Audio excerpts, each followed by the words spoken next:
Erich Maria Remarque. Best quotes.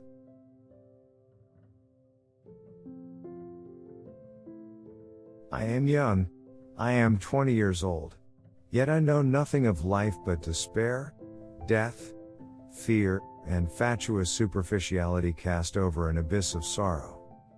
I see how peoples are set against one another, and in silence, unknowingly, foolishly, obediently, innocently slay one another.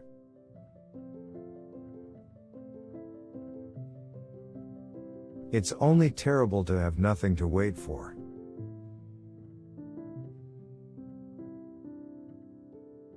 Life did not intend to make us perfect. Whoever is perfect belongs in a museum.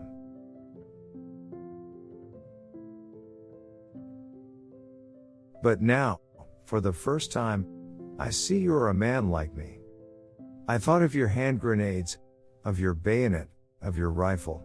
Now I see your wife and your face and our fellowship. Forgive me, comrade. We always see it too late. Why do they never tell us that you are poor devils like us, that your mothers are just as anxious as ours, and that we have the same fear of death, and the same dying and the same agony? Forgive me, comrade. How could you be my enemy?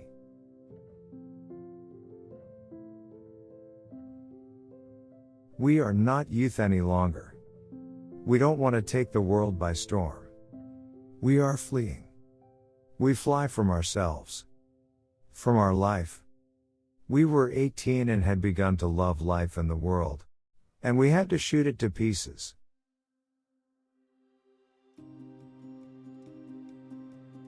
It is very queer that the unhappiness of the world is so often brought on by small men.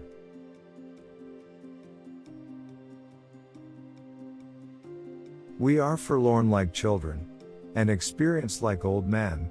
We are crude and sorrowful and superficial. I believe we are lost.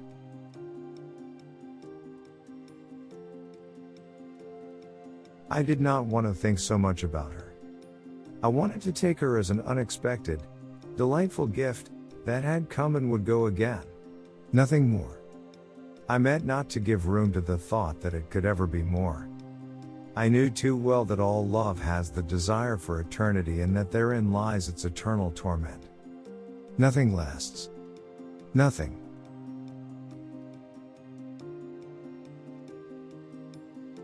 We were all at once terribly alone, and alone we must see it through.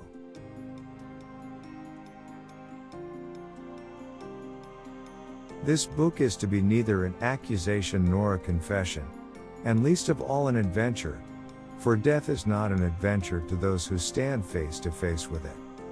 It will try simply to tell of a generation of men who, even though they may have escaped shells, were destroyed by the war.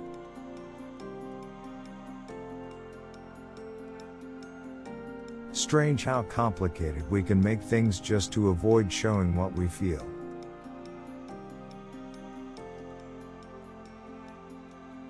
Keep things at arm's length.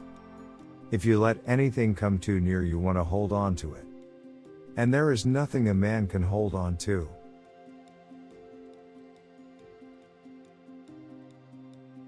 Life is a disease, brother, and death begins already at birth. Every breath, every heartbeat, is a moment of dying. A little shove toward the end.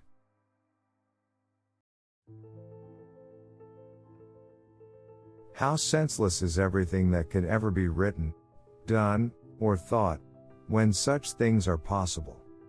It must be all lies and of no account when the culture of 1,000 years could not prevent this stream of blood being poured out, these torture chambers in their hundreds of thousands. A hospital alone shows what war is.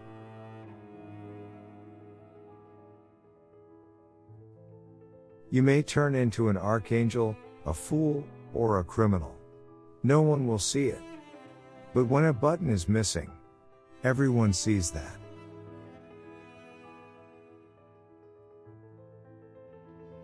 We have so much to say, and we shall never say it.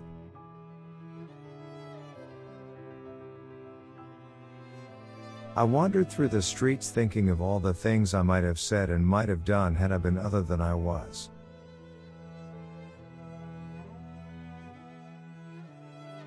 He fell in October 1918, on a day that was so quiet and still on the whole front, that the Army report confined itself to the single sentence, "All quiet on the Western Front." He had fallen forward and lay on the earth as though sleeping. Turning him over, one saw that he could not have suffered long. His face had an expression of calm, as though almost glad the end had come.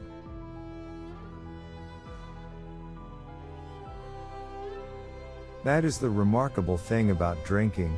It brings people together so quickly, but between night and morning it sets an interval again of years.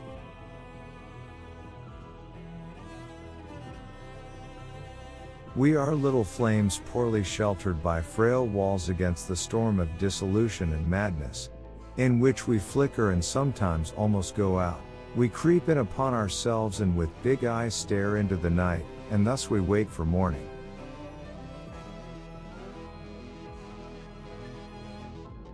We came to realize, first with astonishment, then bitterness, and finally with indifference, that intellect apparently wasn't the most important thing, not ideas, but the system, not freedom, but drill. We had joined up with enthusiasm and with goodwill, but they did everything to knock that out of us.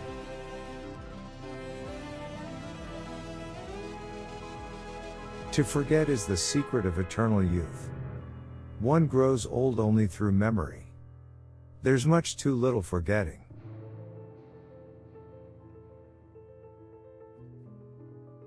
We were 18 and had begun to love life and the world, and we had to shoot it to pieces. The first bomb, the first explosion, burst in our hearts. We are cut off from activity, from striving, from progress.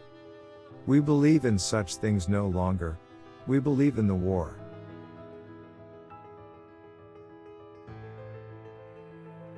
Why do they never tell us that you are poor devils like us, that your mothers are just as anxious as ours, and that we have the same fear of death, and the same dying and the same agony?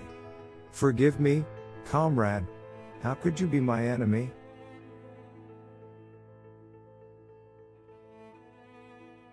Sometimes I used to think that one day I should wake up, and all that had been would be over.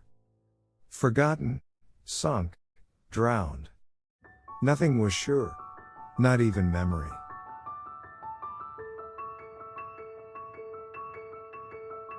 I want that quiet rapture again. I want to feel the same powerful, nameless urge that I used to feel when I turned to my books.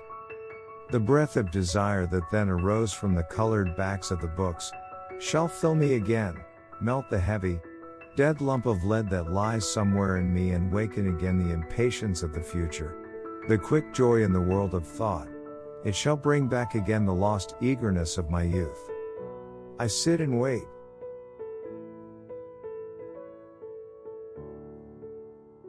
Modesty and conscientiousness receive their reward only in novels. In life they are exploited and then shoved aside.